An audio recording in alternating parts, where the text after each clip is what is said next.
thank you. If I had £1 for every time someone said, what is biodiversity, I'd be a very rich person.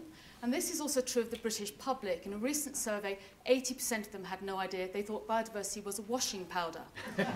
So therefore, I wanted to start off by really just saying biodiversity is the biological diversity of the Earth's surface, going through from genetic diversity through to whole species and organisms.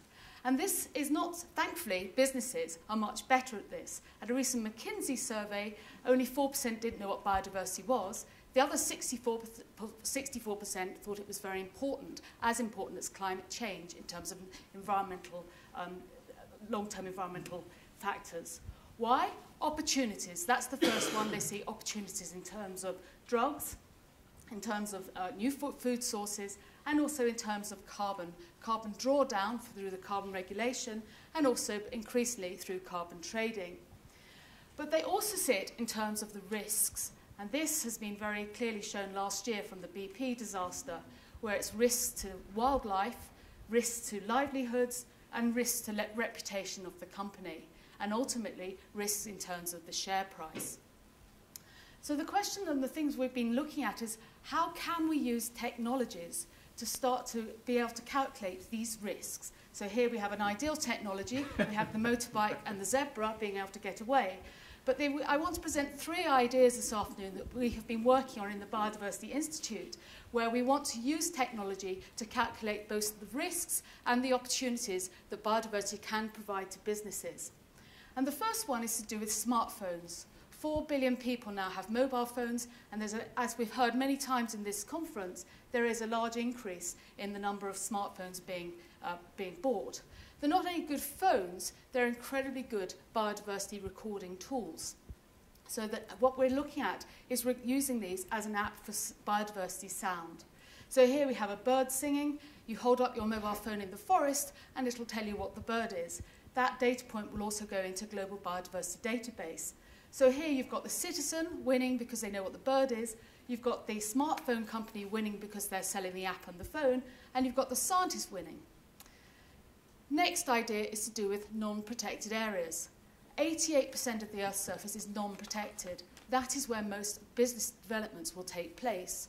But the idea that non-protected area is all equal in terms of ecological value is quite clearly incorrect. So we've started to develop tools to do this. And this has very much been driven by businesses saying to me, where can we build facilities that will be least ecologically damaging? Particularly, I've been doing some work in this case with Statoil. So on this landscape, what can we use? What technologies? And the technologies we've been working on are using satellite technologies, using databases and data mining engines. So you'll plug in your concession area, you'll have a data mining engine searching the main biodiversity databases, it'll go into your computer, and you'll come out with a map for beyond protected areas telling you where would be most ecologically damaging and where you can put your facility.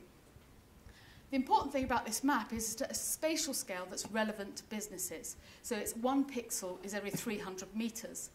On top of that, red indicates the areas that are most ecologically sensitive. So here, for example, you've got the concession area that was given to the company, and the proposed development is in the black box. And you can move the development around to work out where it's going to be the best area to develop.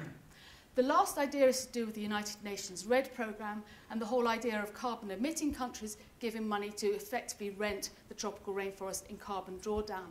A lot of mechanisms gone into going from the top down, but what about the bottom up? What about the people that own these forests? How do we bring them to the marketplace?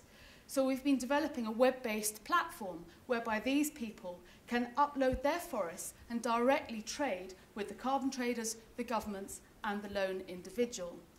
But then these people at the top, how do they know they're getting their money's worth? Well, this is another way that we can use technologies, in particular satellite technologies. First of all, the thing that's often suggested is we use the corruption protection index, but you only have to look at that to realise it's at a far too crude a scale. But if you have a satellite image of your forest you've purchased, and every year you go back and check that forest is still there, you can then make your next payment based on the fact that your forest is still in place. So we've been developing these technologies, or using modern technologies, to look at both citizen scale, the regional scale, and the global scale to work out how we can create a marketplace for biodiversity. Thank you.